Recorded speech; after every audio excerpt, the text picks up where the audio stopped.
o coração. Não se turbe o coração, não perturbe o coração. Quem daqui já desejou uma vida sem dificuldades? Ou melhor, quantas vezes nós desejamos uma vida com mais facilidades? Quantas vezes nós pedimos para Deus tirar as dificuldades do nosso caminho? Será que uma vida sem problemas seria possível na Terra? Será que ter fé em Deus, frequentar o centro espírita, ler bons livros, será que isso significa ter uma vida sem problemas, sem dores, sem dificuldades?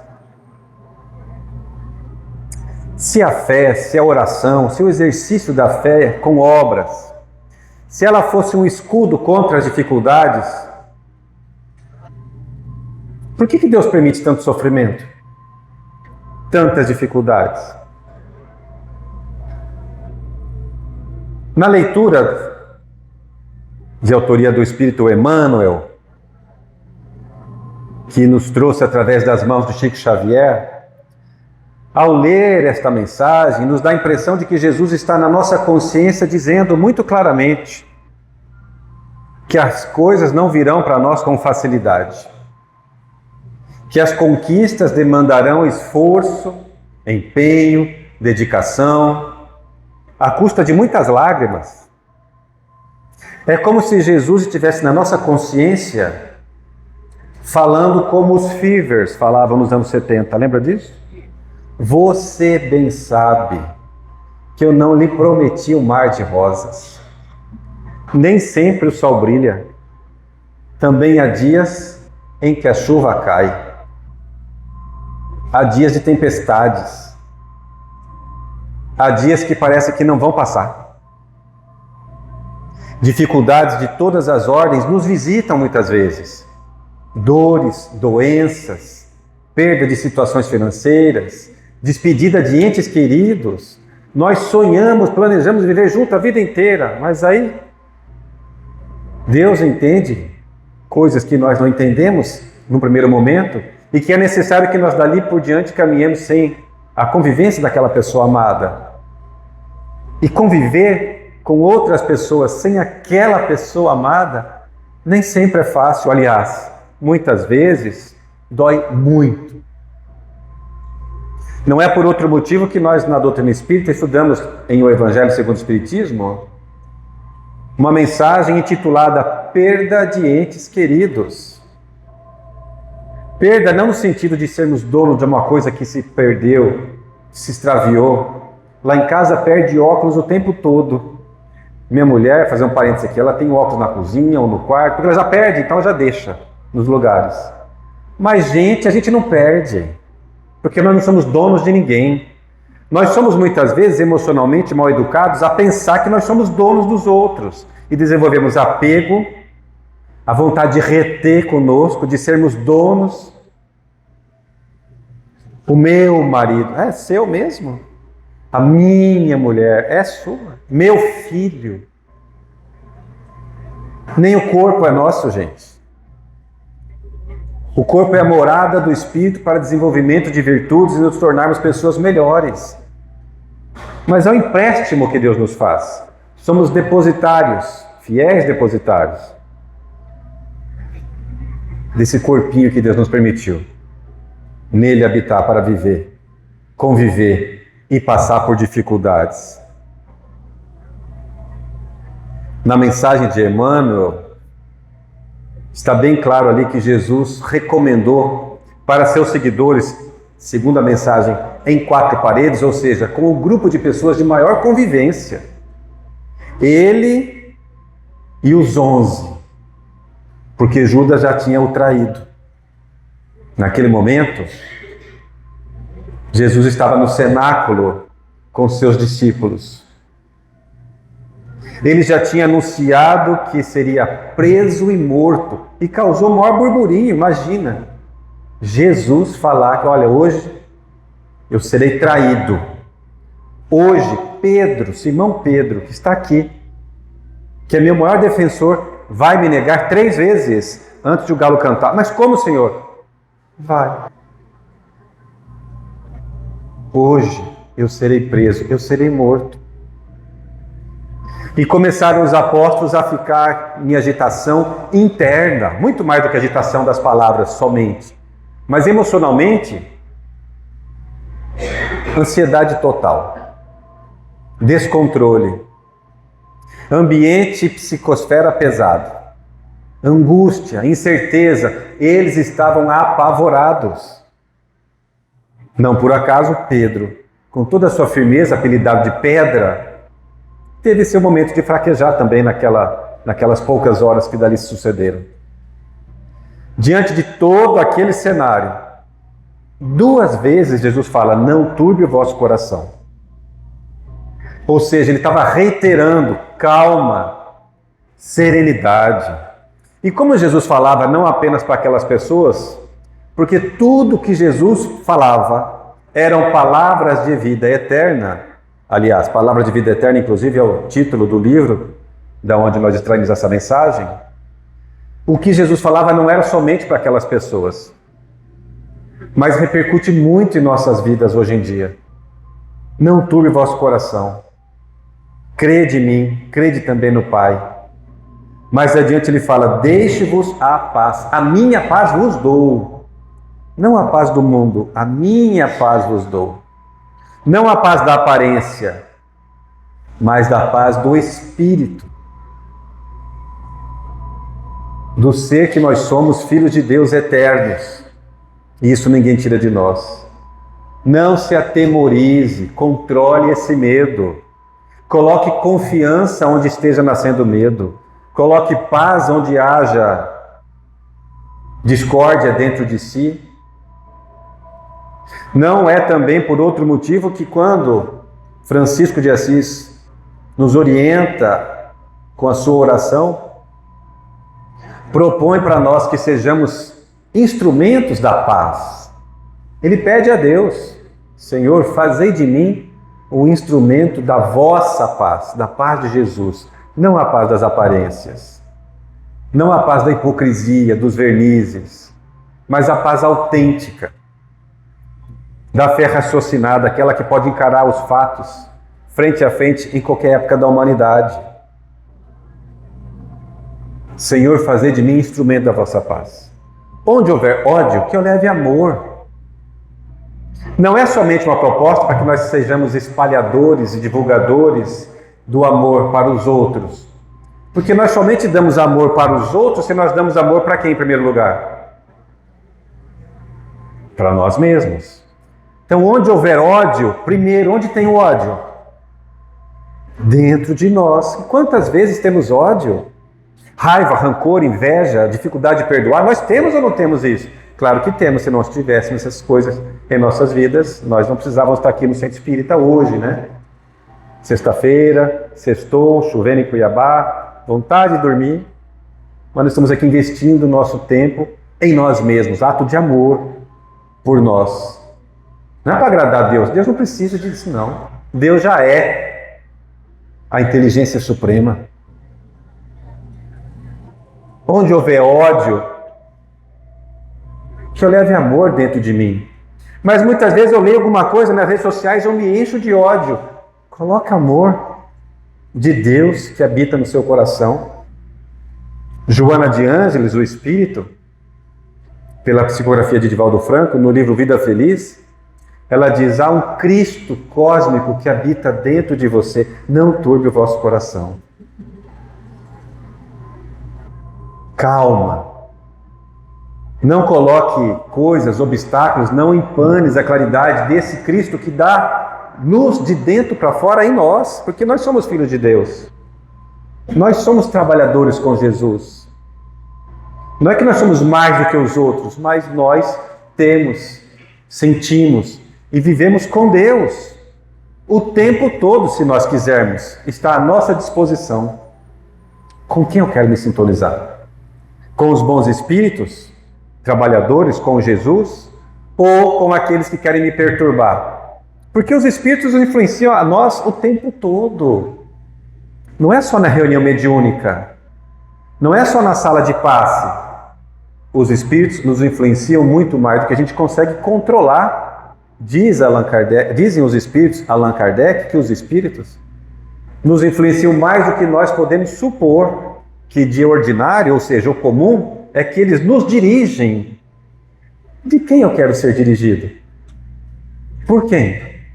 Por espíritos brincalhões, perturbadores, que não querem levar a vida a sério, que querem criar situações, armadilhas dentro da nossa família para que haja cisânia e briga o tempo todo? Ou com aqueles que querem a harmonia, a paz, que incentivam, investem em nossas vidas para que nós possamos viver o amor, que é possível viver do nosso jeito, com o nosso esforço, porque amor requer esforço. Ah, foi amor à primeira vista. Não tem isso. Amor é convivência. À primeira vista tem uma admiração, uma atração física, uma paixão que passa. Isso também passa, já dizia Chico Xavier. O que fica é o amor construído, regado, planejado, mantido, e não é fácil. É difícil, dá muito trabalho. Jesus, dificuldades. Ah, mas aquela pessoa é tão boa, queria que ela fosse minha esposa, meu marido. Vai lá conviver com ela, ver como é que ela é dentro de casa. Sabedoria cacerense da minha mãe diz assim: vai comer 1 quilo de sal com essa pessoa. Porque uma pitada já vai um tempo, agora 1 quilo demora, né? Na convivência vai ver que não é nada daquilo. Muitas vezes o cavalheiro na rua é um jumento dando coice dentro de casa. A mulher dedicada, muitas vezes é uma megera de uma bruxa dentro de casa. O filho do vizinho sempre é o melhor. Nossa, será que o filho do vizinho realmente é o melhor? Nós temos essa mania infeliz de comparar pessoas. Nós podemos comparar coisas, pessoas são incomparáveis. As pessoas estão na nossa vida para que nós possamos amá-las, amando-nos. Onde houver ódio, que eu leve amor. E esse ano, cuidado de nós. Porque esse ano tem eleição e grupo de WhatsApp. E tem um grupo que gosta de um lado, outro que gosta do outro. E quem não toma partido nenhum, muitas vezes ganha até apelido pejorativo. E é o ano em que as famílias têm o costume de brigar. Que um quer impor o ponto de vista seu em relação ao pensamento do outro. É um ano de intolerância. Nunca nós imaginávamos que chegaríamos em 2026 falando de regeneração do planeta para um mundo melhor, vendo pessoas que se odeiam porque escolheu a cor da camisa que não é aquela que eu gosto. Ou porque reconheceu uma atitude positiva em alguém que eu não tenho simpatia. Cuidemos de nós, coloquemos amor onde haja ódio. Onde houver ódio, que eu leve o amor. Onde houver ofensa, que eu leve o perdão. Mas agora, como que eu vou perdoar outras pessoas se eu não perdoo a minha atitude? Se tudo que eu faço, olha que burro que eu sou, tudo que eu faço é errado, e fico me castigando, me punindo, sem reconhecer que eu tenho também uma vida em busca de aprendizado, mas errar faz parte do processo. E ficar me castigando, me punindo, me falando de mim mesmo de forma pejorativa não vai ajudar em nada. Ao contrário, é uma energia mal utilizada que nós poderíamos estar fazendo o uso dela para o bem. O bem que é possível fazer. O bem que é necessário fazer. Porque todas as vezes que nós não investimos as nossas forças, nossas energias em produzir o bem, o que nós estamos fazendo? O mal. Não tem meio termo. Ah, eu fiz um bem, mas não é um bem muito bem. Não tem isso não. Não tem um bem ligeiramente bem. Lá nos anos 80, não faz muito tempo, tinha uma música assim, ó. Mamãe, eu acho que estou ligeiramente grávida. A mocinha chegava em casa e contava para a mãe que ela estava ligeiramente. Não tem ligeiramente, ou tá ou não tá. O bem é assim, não é possível servir a dois senhores. Ou a atitude é de acordo com a consciência, com as leis de Deus, ou não é. Não tem como enganar. Então, todas as vezes que nós deixamos de aproveitar as oportunidades de fazer o bem que é possível fazer, o mal já está sendo feito. O mal é justamente a ausência do bem. E na vida, nós vamos passar por muitas tribulações. Certamente hoje, muitos de nós passamos por alguns momentos de dificuldade. Para quem mora lá perto da Miguel Sutil, como é meu caso, é uma bênção Miguel Sutil em obras. Porque é um passando na frente do outro. Em vez de um querer ajudar o outro, é uma competição, é uma loucura. Oportunidade de, vai com Deus, meu irmão. Aí ele vai e faz um gesto obsceno, vai com Deus assim mesmo. E não turbe o vosso coração. Imagina todo mundo no trânsito turbado no coração. Que revolta, que energia que a cidade produz. Cada um de nós temos responsabilidades por aquilo que pensamos, falamos, gesticulamos, fazemos. De que lado nós queremos estar? Com quais espíritos nós queremos nos sintonizar? Com aqueles que nos querem bem ou com aqueles que querem criar armadilhas para o nosso coração? Jesus sabia ou não sabia que passaria por dificuldades naqueles momentos do cenáculo? Ele fugiu? Não fugiu. Encarou a situação com serenidade. Jesus demonstra com toda clareza, em todos os seus atos, que é importante para nós usar do nosso tempo da melhor forma possível para nos tornarmos pessoas melhores. Ora, ele nasceu numa manjedoura. O que é manjedoura? É um coxo, onde os animais comem, é prato dos bichos. O maior ser que já passou pela terra, podia nascer nos palácios, em mansões, nasceu entre os animais, mostrando que humildade é uma virtude fundamental nas nossas vidas. Jesus poderia se revoltar, se rebelar, regimentar exércitos e não deixar nem ser traído por um dos seus seguidores. Não tinha poder para isso? E ele se entregou sem reclamar. Sabia que sofreria, sem dúvida que sabia, mas ensinou para nós que a serenidade é possível de ser vivida. Não é somente lição. Jesus não foge, não xinga, não se revolta. Jesus não se faz de coitado. Imagina conosco. Ó, estou te entregando aqui para aqueles homens que vão te matar crucificado, mas antes vai tomar muita chibatada, xingada, cusparada. Qual a nossa atitude diante disso? Fugir? Gritar? Se revoltar? Mas porque eu sou tão bom. Jesus não faz nada disso, não se coloca como vítima das circunstâncias. Reconhece a gravidade da situação, assume uma postura de serenidade, busca a oração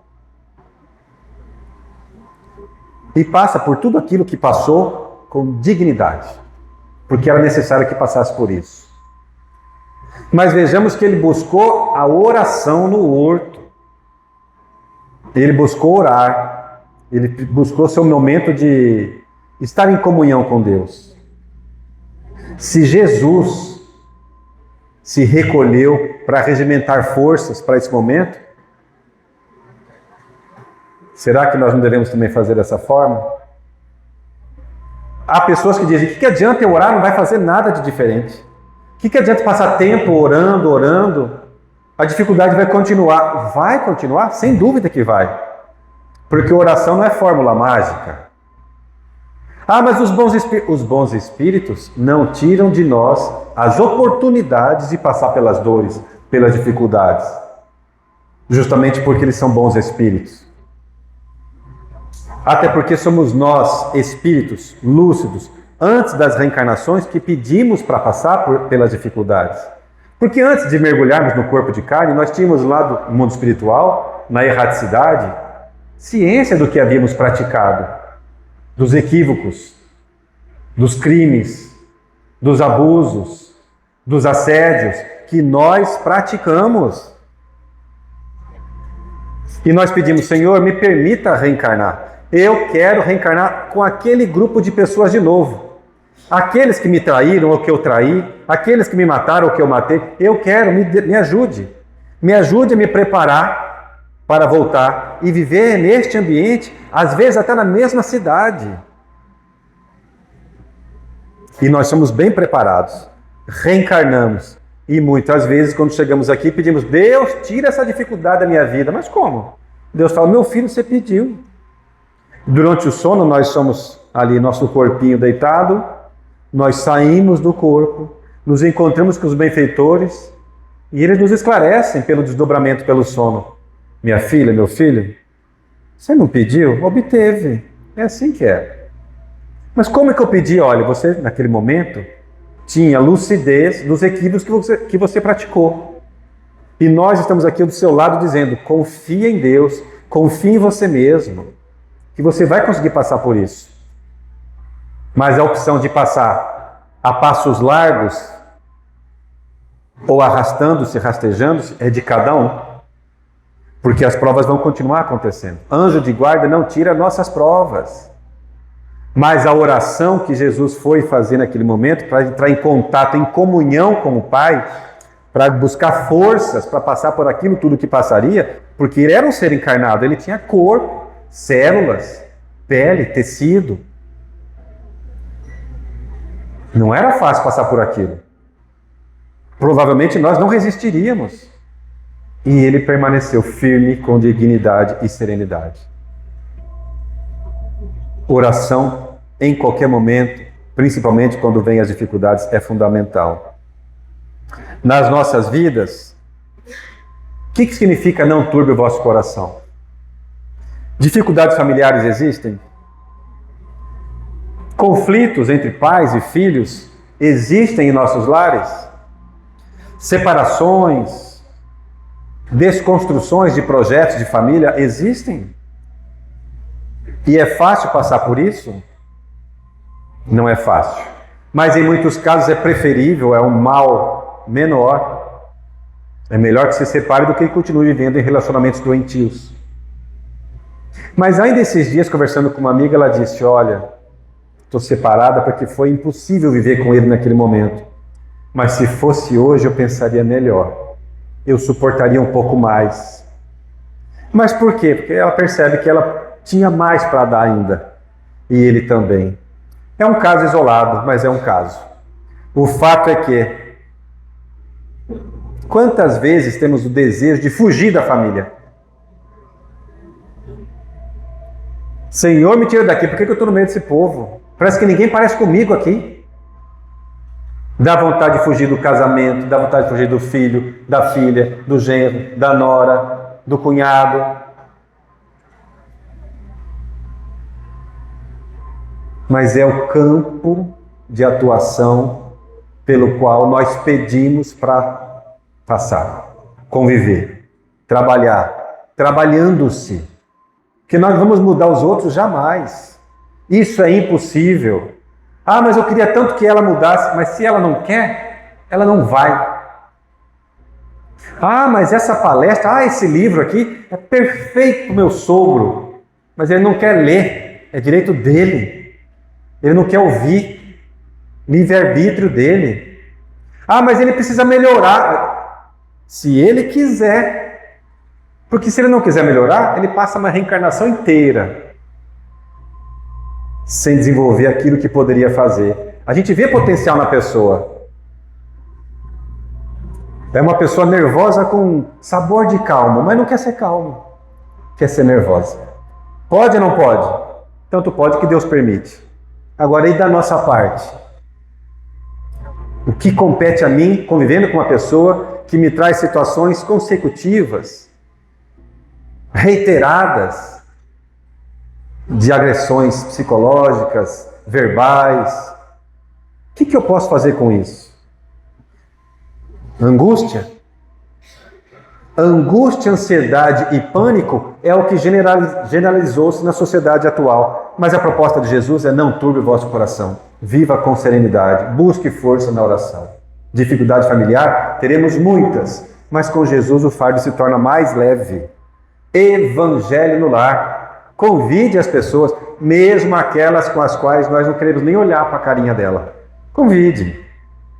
Olha, certo horário da semana, a gente vai fazer uma oração. A gente lê o Evangelho, fazemos uma oração, pedimos para abençoar nossa água e o clima da família melhora. Até as dificuldades de serem abordadas dos relacionamentos, cria-se um clima propício para serem tratadas de forma respeitosa. O Evangelho no lar. dificuldades financeiras, perda de emprego, dívidas, boletos vencendo, isso não é desse mundo não, né? Só é quem não tem. Ah, mas a pessoa parece que ela está tão bem, à custa de quê? Que na verdade todos nós lutamos. Ainda mais uma vida brasileira que nós temos. É de luta, é de arregaçar as mangas, é de luta um dia de cada vez. Então, diante da dificuldade, da perda, falta o que nós gostaríamos de ter, situações materiais. O espírito do Joana de Ângeles incorporou nascida agora. Obrigado, irmã.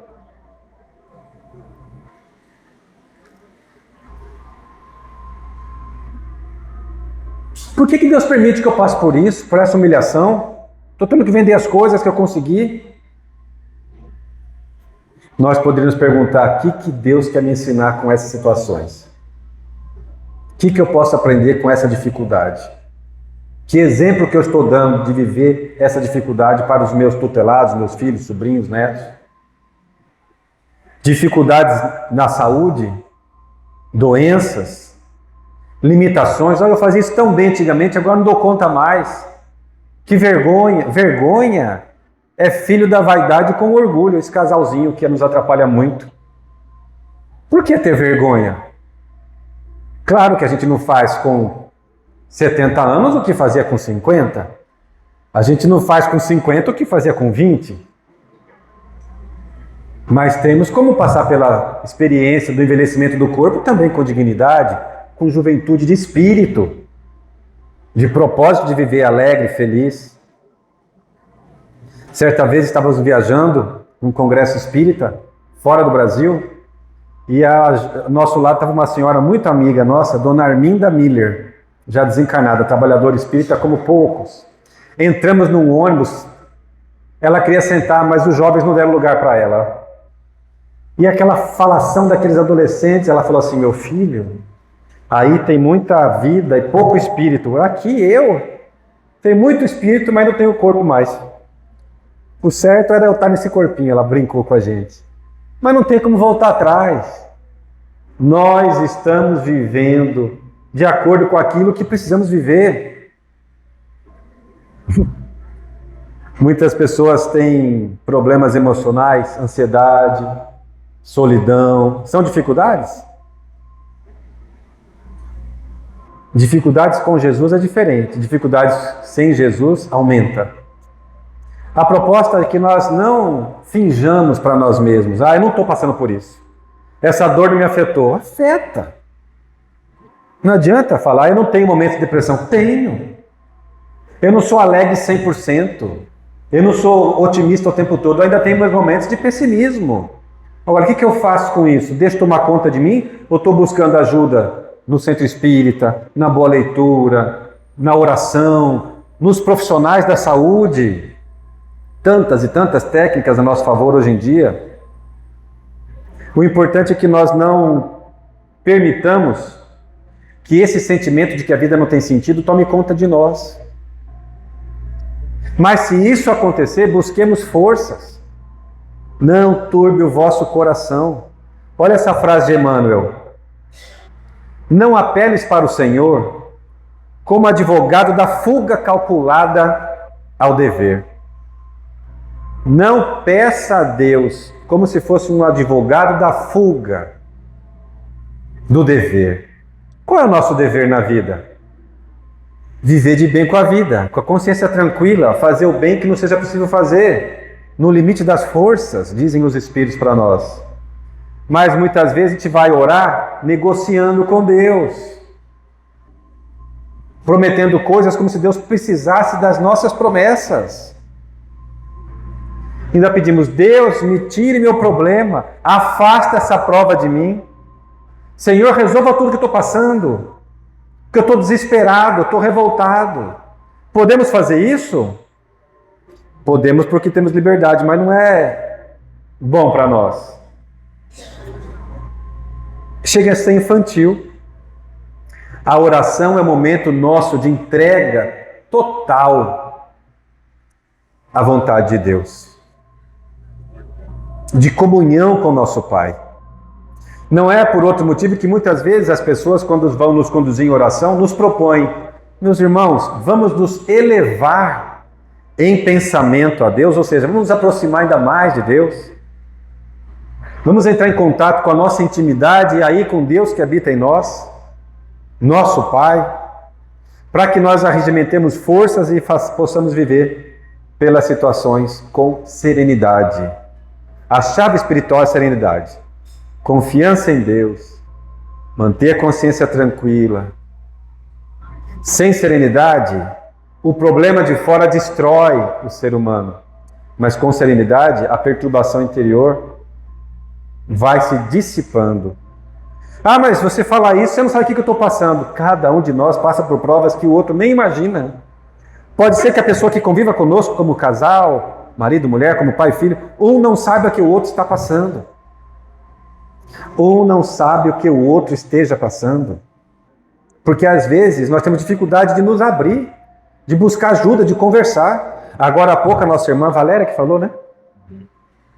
Nós temos no Centro Espírita em Cuiabá um trabalho chamado Atendimento pelo Diálogo Fraterno, Apoio Fraterno.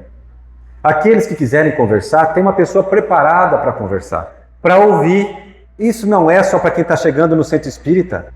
Para nós que vivemos, trabalhamos, estudamos, convivemos aqui, nós precisamos ter essa oportunidade de conversar um com o outro. Por que na igreja tem um tal de confessionário?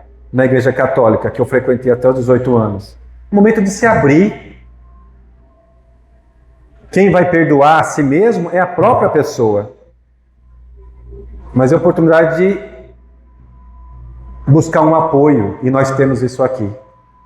Apoio moral, apoio espiritual, oração, consciência tranquila, porque as provas vão continuar acontecendo em nossas vidas. Jesus não nos prometeu uma vida sem dificuldades, ao contrário. No mundo tereis tribulações, ele diz, e as perdas são naturais e importantes para o nosso aprendizado. Naquela casa havia um silêncio profundo, mas um silêncio perturbador, não era um silêncio pacífico, era um silêncio como se gritasse algo por dentro das pessoas. Na sala do jantar, a mesa, 4 cadeiras, 4 pratos sobre a mesa, uma cadeira vazia. Dona Marta passava sem olhar, passava a mão sobre o encosto da cadeira e sussurrava: era aqui que ele se sentava. Ela já tinha passado por muitas dores, estava sofrendo muito, mas há alguns meses aquela cadeira estava vazia. Quem se sentava ali? Lucas, seu filho mais novo, que há alguns meses não estava mais participando do convívio com a família. Sorriso fácil, olhar ativo, a vida inteira pela frente. Mas um dia um telefonema mudou toda a história da vida de Dona Marta. Uma notícia seca. E o mundo desabou. Um acidente. Uma morte. E ela se revoltou com Deus. Por que comigo? Por que com ele? Um rapaz tão bom. E tem tanta gente fazendo coisas erradas aí. Não é possível que existe um Deus. Mentiram para mim. Porque se Deus existisse, isso não teria acontecido na minha vida, na vida dele.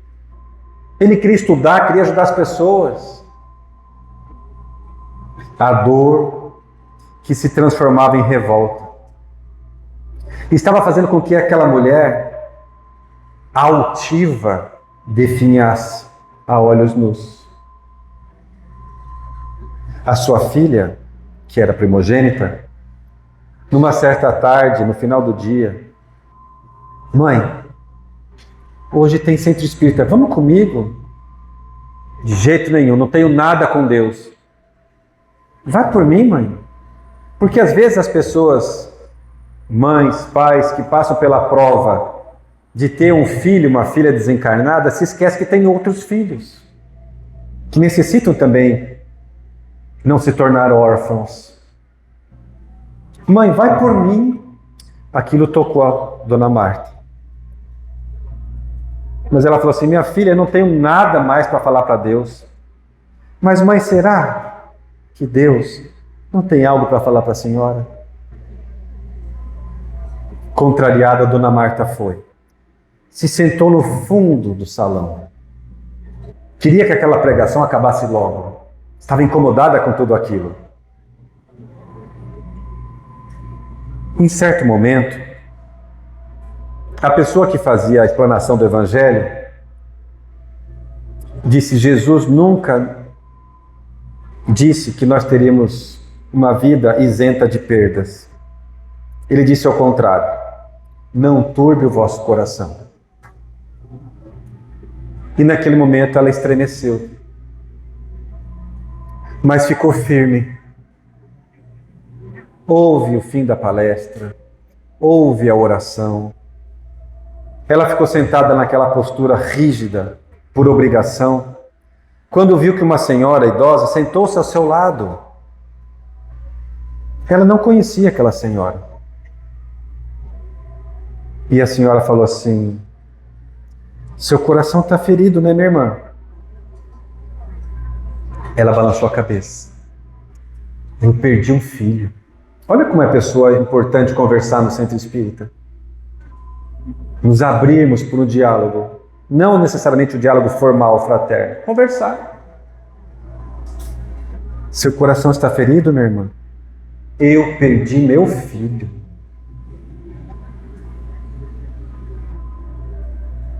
A senhora não falou assim, era vontade de Deus. Estava previsto para passar por isso.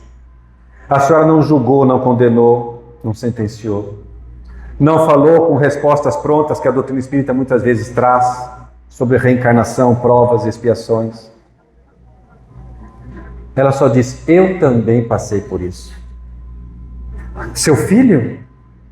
Não, minha irmã. Meu marido. Meu companheiro. E a minha filha também. 2. Em momentos distintos. O silêncio voltou a reinar entre as duas. Mas já não era um silêncio solitário.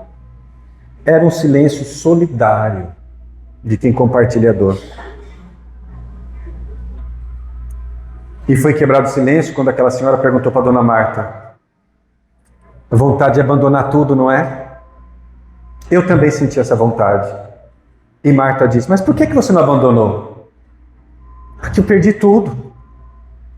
Eu só fiquei com Deus. Se eu abandonasse até a Deus, o que seria de mim hoje? Marta chorou. Depois de meses, ela se permitiu. E a senhora falou assim, a dor não significa ausência de Deus.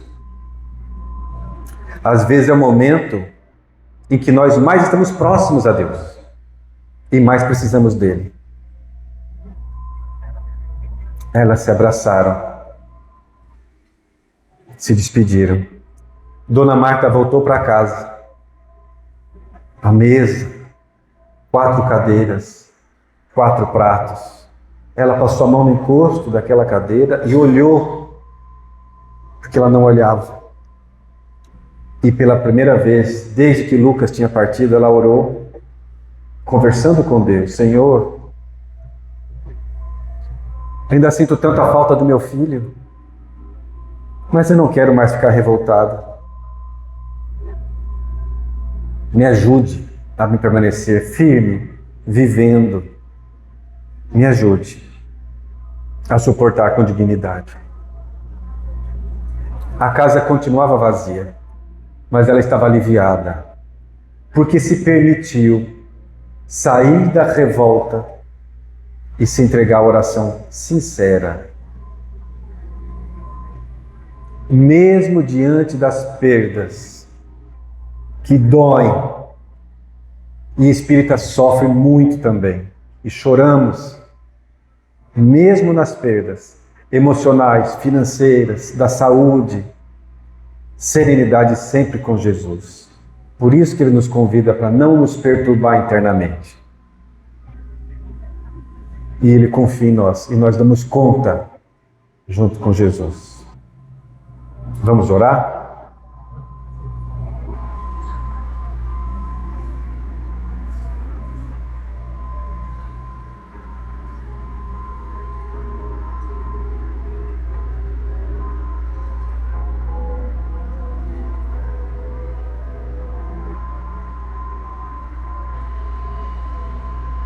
Senhor Jesus,